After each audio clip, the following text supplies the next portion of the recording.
Hey guys, I thought I'd show you the difference between two different dryers. You have the Force dryer here and this little dryer.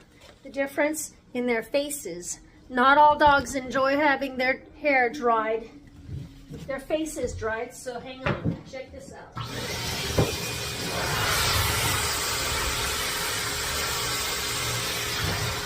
The dog does not like that.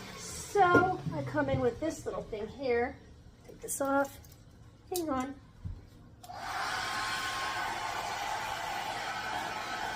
Much easier for the dog, for the groomer, and for his little heart, right?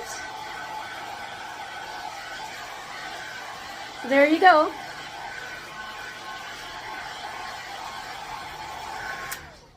It may be a little longer to dry, but at least everyone is kept the same.